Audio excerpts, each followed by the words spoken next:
and thank you for joining me here at As Told by Aquarius, the podcast where I ain't got shit today. It's okay though. Here's your host, Aquarius, birthday January 25th, and we have a guest with us today. We have a Taurus on deck, birthday May 1st. How are you doing today? I'm doing good. Cool beans. We're going to give the world some info about you as far as the words of wisdom from the universe. And they read, you are a secret jewel Taurus. You are apt to be extremely loving and devoted to those of who recognize this in you. There is no reason to shrink back and hide. Put your royal air and flaunt your stuff. Your peaceful, charming nature shines through, and you radiate the godlike qualities you have within you. Whoever shares your company tonight is extremely lucky. Make sure this person is worthy of you. Ooh. Like, that was deep. You worthy of me? Just a little bit, because, you know, I'm an Aquarius, and Listen, me and Aquarius, we had a good pass. Yeah? You really did, though? Sexually, we had a great pass. Oh, shit. Relationship-wise, dating, not a great pass. Oh, no. Why do you think it didn't work? We was just all over the place? Well, all right. So, for two of them specifically, one, she wouldn't, I don't think she knew who she was. Like, she had the idea what she wanted, which was great, and that's what I liked about her. Her job was there. But, I mean, one time we got into an argument, and she was like, I don't feel the same anymore. And I was like, what does that mean? Shit. The mood swings kicked in real hard for that. Yeah. And she was just letting me know how it wasn't for her. Oh. Yeah. So, like, okay, cool. And then, like, a year to change later, I told her congratulations on graduating. And then we wound up hanging out. And then we started having sex again. Okay. And we want to get back in a relationship. And then there was another twist. Hung up for my birthday that year. Had a great time. I remember we had unprotected sex that night. Okay. And then she broke up with me like maybe 3 weeks later. Oh, damn. Then maybe a month after that, found out she's in a whole relationship. Oh, shit. And she's pregnant. Oh, shit. Yeah. We be bugging in these streets. Yeah, Aquarius, yeah. what are we doing? Yeah. And they ghosted me after that. Oh, wow. Well, I understand the whole ghosting part. Yeah. But the whole, like, having a baby in a side relationship. I think when she wound up talking back to you, she wasn't single in the first place.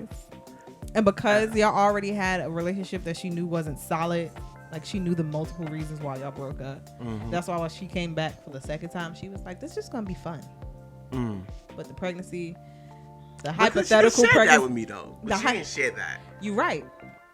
That was an emotional part of her life that she was not ready to share verbally because we got issues with that. And that is what we are going to talk about today. We had like a little snippet before we started talking about how I, as of recently, don't feel like I have an emotional connection with anyone, and you feel like you haven't had that properly in a very long time. Yeah. But before, I always thought love was just somebody showing you affection and the things that they do for you. But then now I'm saying is that with a deeper intent, like how they really process it. Was it they thought about you and decided, hey, I'm going to decide to do this because I like you. Yeah. Right? And then some people just do things, you know what, I'm with that person, so I need to do something, so I'm just going to do this. And then that's two different feelings. And I realized I was getting the second one, right? And confusing it with love because the sex was great. Sex be throwing shit off, man. Yeah, man. Listen. This is why I'm wild now. But it's cool. It's cool. Like, everything happens for a reason, you know? So it's like, I'm not bittersweet about it. Yeah. It's just a time and place for everything. So now I'm more mature. Yeah. So now you'll be able to process it better. Or you'll be able to figure out what type of love you're receiving or what hypothetical type of love that you're receiving from whoever you are with. Because I feel like I agree with you. A person should just want to do shit just to want to do shit. Like, if I thought about you today, I'm going to text you hi. I'm just going to say, oh, you came across my mind. I might not got shit else to say to you. I just wanted to let you know that I acknowledge you as an existence and you were in my brain. So check it, right? Yesterday, so my new game came out, so I'm playing the game. And I took a quick pause, called my girl. Hey, baby, how you doing? Nothing. What's you doing? No, just thinking about you. What's how you doing? See you later. And she was like, yeah, no. Let's go back to the game. I just wanted to tell you, I was thinking about you. All right, you on my mind. All right. Threw her all the way the fuck off. Why? Later, bye. Hang up. You know. She wasn't ready. No, definitely wasn't. The pictures I got later showed me. Oh shit. The support. That's the internal support. Like, oh shit. Like he thought about me today. Well, damn.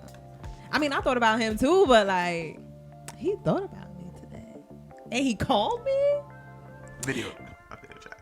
Oh, a video chat. Yeah. I'm a little lazy. I don't be video chatting people like that, but a video chat.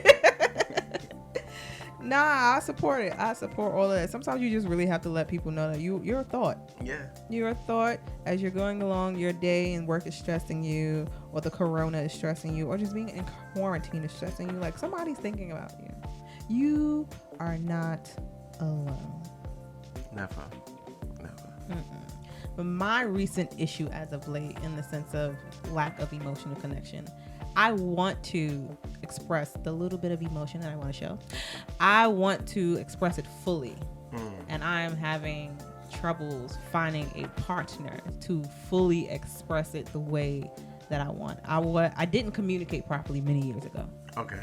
I know I did. Come on. That's the trial and error time. We are growing. We're growing. Here you go. That's a part of adulting. We'll be doing better than our parents. What? And that's the measuring stick. What? We deserve gold fucking stars and brownies because we're doing better than our parents. Because they didn't teach us. They what? The lack of guidance, as I mentioned earlier. They didn't teach us shit about communicating properly at all. Communicating, dating. No. Barely cooking. Finances. No. Ooh. How I do my taxes? Why is it important to vote? Exactly. Why is it important to vote? How to do my taxes? TurboTax. Mom, what's the census? Oh my gosh, Jesus. Why they knocking on the door? Is it recommended for me to get an apartment as a young adult in my 20s if I can afford it? Because I'm paying you rent. Can I have company? Do I have to ask permission? Exactly. I pay most of these fucking bills in the house. So I should be able to get some pussy when I'm ready. Right? And I have my room has a door. Why the fuck not? With a lock. Ooh. Here you go. That didn't happen too far in many black households, though. I don't think so either. Thoughtful wishes. I used to get because on that lease, it says who the head of household. My mama. Okay. Yeah. But who keeping the cable on? Who keeping the house phone on? Who just bought the groceries last week? See, my mother got me. Because when I came back, so at one point I was living by myself. I had the freedom, friends come through. You was living your best life. Was I? But landlord sold the house. I had to move. So I went back to my mother's house. And while I'm there, she just went through something happened at her job. Okay. I can't speak about that. But I now had to be the man of the house. Her husband just split. So now I'm paying the rent full, 100%. Shit. With cable bill. Ooh. Okay. I brought a company over. I didn't ask nothing because 6 months strong. I'm paying all these bills. Yeah, she shouldn't have said that. At least for one time. She came in the house, me in my room. So now, to let you know, we're in a night apartment. So it's not like a house, you know. So once I come in the house or in the apartment, I gotta make a left, go down a little hallway. Now, our room's not next to my mother's room. That's a good thing. Okay. But I'm next to the bathroom. Ease of access. The point where everyone must enter at some point. Not only that, I have to make sure my volume, my room's at a certain level because the bathroom my mother uses is next to my room. So now, we go to my room. I kid you not, I ain't get 15 minutes in yet. Damn. Knocking on the door. You got company? Yeah. We gotta talk because you can't. It's not a whole house. Wait, but was that for your first time bringing company in? Yeah. That she knows of? That she know of, yes. Okay. Well, she probably heard you sneak some bitches in. No. And during that time being there, yeah. Yes, the first. Okay. But in the past, I've never been caught. My mother never knew about. My mother found out I wasn't a virgin because the girl Virginia got took. Mother called my mother. Oh shit! Damn, why she was mad? Like she knew it was gonna happen or something.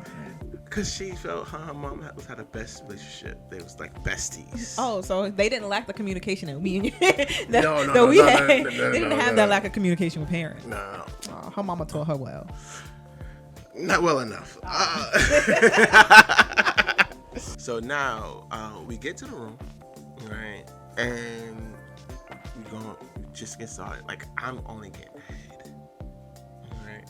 I'm not yelling. I'm not none of that. But when I heard the knock on the door and she asked, "Yeah, company," I'm like, "Yo, how do you know?" Maybe she smelled it in the air. She's a woman, so she has some sort. She has, the intuition that we have. So I don't know. Maybe fuck. Damn mom. Damn mom. And mom's an Aquarius as well. Oh yeah, she was not. She wasn't having that. Yeah. She was not. What, nigga? You think you gonna do what without talking to me? Yeah. So I had to put the girl in the cab that night. I was mad. Yeah. She was mad. Yeah. She never answered me back after that. That was like the last time we spoke. Damn. Yeah. Damn, mom. Damn, mom. Lack of communication. Lack of respect for me paying your bills. I thought I was green lighted. I mean, in my mind, you should have been able to at least have company at that one time. If not only just for that one time, she should have let that shit slide that night and then talk to you about it the next day and been like, look, this ain't no fucking whorehouse. My name is on the lease. Rata, but so is mine. and I've been paying the bills for the last 6 months. So who has the power? Because you know what it is, but she probably also felt like, in the idea of like who has the power, if you stop paying this bill, we both ass down. I understand that, right? So, but check it. It wasn't like it was planned. Yeah. I was out. Right? I was having some drinks, some friends met me and Shorty met. We had a good laugh, and then she was like, "Well, what I'm trying to do later." Oh. So I was like, "Oh, can I do you?" Hey. And she was like, "Yeah, let's go to your house." I was like, "Listen, I live with my mama. I'm letting you know what it is. I don't like to lie, so yeah. You let it know." She was like, you sure it's okay? I'm like, yeah, cool. I'm paying the bills. That was my words. I'm paying the bills. Verbatim, I'm paying the bills. And that didn't count. Damn. I think parents have like a power struggle. Oh yeah, they do. Parents definitely have a power struggle. I remember one day I was getting ready to go to work, and we have a home attendant for my grandmother, and my mother was doing something. I had a bowl of cereal. And I was getting ready to go to work. I was finishing my conversation with the home attendant, and I put the bowl in the sink. Now, I buy separate things for myself to use because I just don't want anybody touching it. I'm an only child, I'm partially selfish, and you touch it, you're not going to clean it the way I'm going to clean it, so leave my shit alone. Copy. So I put the bowl in the sink, and she's like, wash the bowl. Now, I'm like, well, no, I'm about to go to work. If I'm going to go back over here and wash the bowl, let me just in the convo with her and go. She ain't got nowhere to go. It's a bowl. She's going to cook her breakfast and then leave that pan on the stove. So I'm going to have that tiny ass bowl in the sink. You're going to have a dirty ass pan on the stove. Technically, we equal. We each got one dirty ass dish, and you about to have another one. Hold on. Are you a rinser in place? It was a bowl of cereal. There was nothing in the bowl. I drank my milk. No, because what I'm learning to do now, before I just put dishes in the sink, because some people get lazy, So I like to rinse it, make sure no food is in it, right? And I just leave it in there so I can do a thorough wash later. Well, yes, if it's actually food. Okay. Then I'll do that. For the most part, if it's food, I'll wipe it out throw the napkin in the garbage. Like I'll take a napkin and wipe out the plate. So it's like not a lot of oil or anything, and throw it in the garbage and then put the plate in the sink. All right, so if you don't rinse it, the scent of the food will still be out. So like roaches and stuff could still be attracted. That's why I try to just rinse it. I get it, but it's a bowl of motherfucking cereal that I ate all the cereal out of. Like I didn't lick the spoon, so there wasn't even a drop of milk like that in the bowl. And she was like, "Wash the bowl." I was like, "I'm going to work now. Wash the bowl. I'm going to work. I don't have to wash that bowl. That bowl is mine." Because I literally bought that bowl. Like that's my bowl. Like we use separate bowls, separate forks, separate. We separate. We equal but separate. And she really tried to like attempt to yoke me the fuck up over a plastic bowl in the sink. Yeah. So the home attendant was like, "Leave the Aquarius alone. Leave her alone. It's not that serious. It's just a bowl. I'll wash the bowl." So now I even have the home attendant on my side. It's just a bowl. Like it's a simple ass little bowl. And she really tried to wild out on me. So what I like to do when situations happen like that with my mother is just be silent. I'm not going to talk to your bitch ass. I'll walk around the house. I'll look you in your face. I'll look you dead in your eye. I'm not talking to you. Because now you've violated. I feel like you've disrespected me. And I didn't deserve it over a bowl. Now I know there are going to be people like, "You could have went and washed the bowl." Hold on. But that's your mother. You have to listen. No. No. I don't have to. Directly. Me and my mother have a unique history between us. So she knows there are certain boundaries you just personally can't cross with me. And I just personally leave her alone with certain shit. I got you. So, comes to find out, I just don't talk to her for like 2 days. That's nothing. I act like I live by myself. She comes back and was like, "Oh, so you not gonna talk to me?" I gave her the face like, "Bitch, so what you think? I ain't say shit to you for 2 days in a row, and if it don't involve my grandmother, I don't have anything else to really actually say to you." "Oh, I don't like the fact that you told me no." I was like, "Wait, what?" "I don't like the fact that you told me no." I can tell anybody no. No is a word that I can use point blank period. The only person I may hesitant to not tell no to is my boss, because I need that job to pay my bills and keep me going to concerts and feeding my black ass and flying my ass around the world. Copy. That's the only person I will probably hesitate to tell no to, like on some regular serious shit. I was like, I can tell you no. You are my mother. I can tell, just like you tell me no, I can tell you no. And I told you no over a bowl. It's not like I told you no over not paying a bill. It's not like I told you no and hindering your food. Me not washing that bowl was not going to affect your life in any different manner than it was 2 days ago when I left a different bowl in the goddamn sink. It was just that day. She didn't wake up on the wrong side of the bed. She was talking to the home attendant. We were all kikiing to an extent. I don't know why she felt her power struggle needed to be inflicted as if she was a fucking Power Ranger. You know what's crazy? I've been in that similar situation. See, my mother, her struggle just flips randomly. I don't know, she asked me to do something. At this time, I'm at least 21. So I'm like, yeah, I got you. I get to it. No problem. I'm first. Wait, huh? I gotta go. No, you're gonna do this because I need it done now. And I'm like, no. You leave to go to work, watch my locks be changed. What? Now I have to debate with you for another 30 minutes before I go to work. Now you're gonna make me late. I might get fired and shit. Now I gotta call him like your mom's bugging again. The train might not even be working. So now it's I'm like, a biker, so you know. I know. I just want to make you later, so like it'll be so much more dramatic. But all right, bike to work then. Listen, I'm speeding. I'm crossing lights. I ain't trying to get hit. It's still dangerous though. I agree. I'm riding dangerous out here. No helmet, no knee pads. Nope. No gloves. When I go down, I go down. Ah, damn it. Yeah.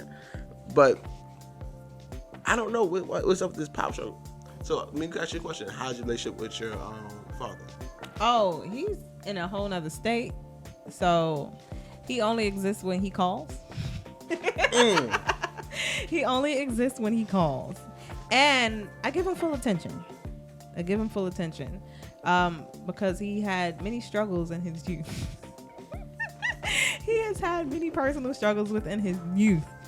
So I give him attention when he calls. Do I consistently reach out? No. I'll do holidays. I'll do occasional, hey, I'm just checking to make sure, you're alive. So I've never had to deal with the power struggle in that manner. My mother is the one who always felt the need to go in with the power struggle. Case in point, one time, one of my managers at the time where I worked with, we were cool. Like, we were friends, like homeboy, homegirl. We hung out. I knew his girlfriend. He would tell me about the situations and things like that. And one day, he was supposed to do something for his girlfriend, or he was trying to figure out how to do something with his girlfriend. And whatever he was doing was wrong. For the most part, whatever he was doing, he was in the wrong or about to be in the wrong.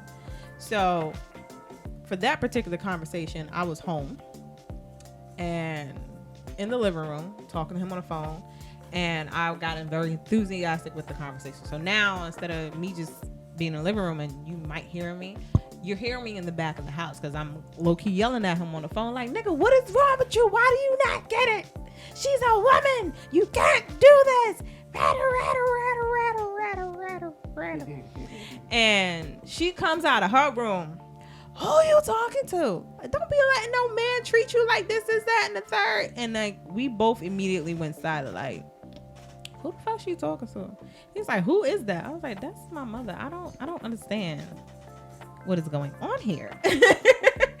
And he was like, I don't know either. What is she thinking? I was like, I don't know. I'm gonna call you back. So I'm like, what are you talking about, mother? Don't be letting no man. I was like, first of all, I wasn't talking to him about myself. I was talking to him, addressing something that he was doing wrong to another woman, or about to do something wrong to another woman. I just got enthusiastically excited about the conversation because I feel like he's smarter than what the situation is, and he should have more common sense to either not do the shit or avoid the shit. What did I do? Silence. That was the first time I went in silent mode, and I realized that's how I could fuck with her. That's how I could fuck with her. When she feels the need to overstep her boundary, i.e., that's like you having a room with a locked door and your mom breaks it in, and she comes in your room, you're like, no, you're really like disrespectful. I turn to silence. I will walk around that woman in silence and act like she does not exist. I'm gonna tell you, that's the best weapon. That kills them. My mother kills her.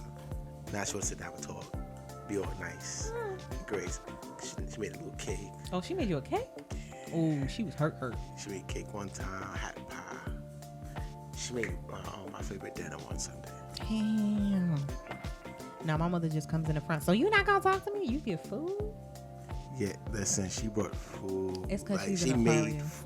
like when she was listen, what's one thing about Aquarius? I have to give y'all that. All right? When y'all apologize. I mean, when we do apologize, it's rare. So I get letters, handwritten, not no text. I got handwritten letters. I mailed out, boom, like stamp. Snail mail. Like phone calls randomly. Hey, how you doing? I just want to see how you doing. And make sure you good. Like I like. Oh, were we there now? Oh, wow. 2 months ago, I was a shit. I'm a little jealous that you got cakes as apology. You know what I'm saying? I said, when it come down to Aquarius, I get out to y'all. Yeah, we'll apologize. It takes a lot for us to get there, but we get there. Question. I know you're supposed to be interviewing me, but it's like, it's cool. It's okay. We feedback and forth. Yes. So both of your parents Caribbean? No, to my knowledge, I am full-blown American. Oh, I always thought you had a Caribbean background. The way my life was set up was like most of my friends are West Indian. Then I lived with a Trinidadian family for about 5 or 7 years, something like that. How did that work? It was cool. Okay. Until it wasn't. And then it fell all the way downhill. But that will be another episode on this. Told by Aquarius.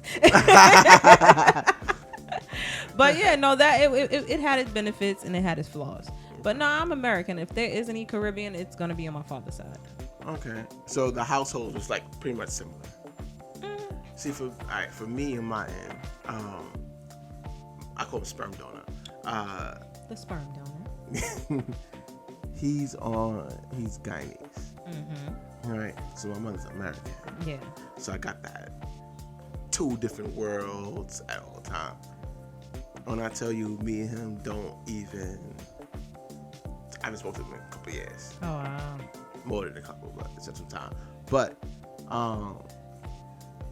I just trying to figure out what's in our parents' mind. I don't know if it's just that time frame or just their upbringing, but the disconnection between them and their children. All right. I think they separate us after, I don't know. I don't know the age when they decide that we're an adult and we're not just their child. Like we have our own thoughts, we have our own opinions, we will refuse things.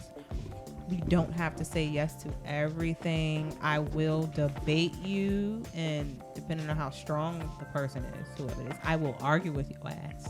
I'm not sure when they feel that disconnect. I don't think they ever feel that disconnect because they always feel like they had the right. They have the right to do certain shit to you because they birthed you. However, this is going to sound like a very much asshole part of me. I ain't asked to be here. Damn, you took the words right out my mouth. I'm sorry. I feel like I said that to my mother out loud one time. I have to. No, I have. Both of them. I didn't ask to be here. Once you have decided to fornicate and go through with the 9 months of carrying a human, you are responsible for that. Mm-hmm. Whether you want to be a great responsible parent, a half-ass responsible parent, or a bad responsible parent. Now, if you know you're gonna be bad responsible, like put the kid up for adoption. Somebody might get them who is a loving individual. So it may go left in the great way, or it may go right in the bad way. 50-50. But if you know that you're just gonna be a bad parent, just don't do it. So once they decide to carry you for those 9 months, they're responsible for you. Whether they choose to be a great parent or a horrible ass one, they're responsible for you. You did not ask to be here. You just have to fucking figure out how to live, how to figure out to survive, how to become your own person. Hopefully you have some guidance. Hopefully your parent has some type of emotional connection to you so that you don't grow up a little warped like Generation Y. And half of Generation X, because we are a whole fucking struggle. You know the crazy thing is, a lot of people keep like to refer to what their parents did, but that their parents from there always go back to what their parents did, and it goes so far back to like no structure at all. It's because it's a trickle down effect, and the thing is, I think what the issue is, which I feel like our generation will be better, is we communicate better. And now that mental health is such a prominent thing, everybody, whether it be you go to a therapist, whether you talk to your friends, you'll be able to. Therapy is lovely. Yeah, you'll be able to figure out why you do the things you do, why you are the way you are. I feel like I didn't have therapy, but one of the best things I did that made me sit back and think about shit was not have internet or sex for a whole entire year.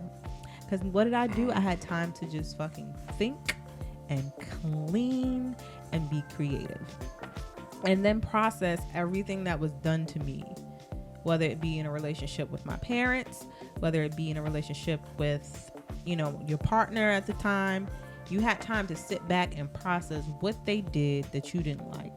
What the hell you did that played a part into it. What your parents did that you didn't like. How you can adjust it. How you can be like, I'm not going to do this. But actually not fucking do it. Yeah, so I hope you guys like this episode. And thank you, Taurus May 1st, for joining us. Not a problem. Thank you for having me. Of course. No, boy, you know you're going to be back. Of course. You're going to be back. Don't forget to check out the Instagram. DM us something. Share a meme. You know we friends here. Later, y'all. Later, y'all. Later, y'all.